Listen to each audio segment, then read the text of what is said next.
You are looking at Julian's pronunciation guide, where we look at how to pronounce better some of the most mispronounced words in the world, like this other curious word. But how do you say what you're looking for today?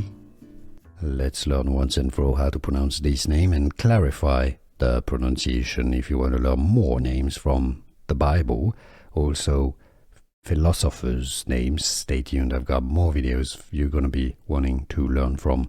Hermogenes, that's your English pronunciation here. Let's break it down into syllable. Hermogenes, ancient Greek philosopher. Hermogenes. Here are more videos on how to pronounce more confusing words and names too many mispronounced. Like this video if you found it useful. I appreciate your support. I'll see you soon and thanks for watching.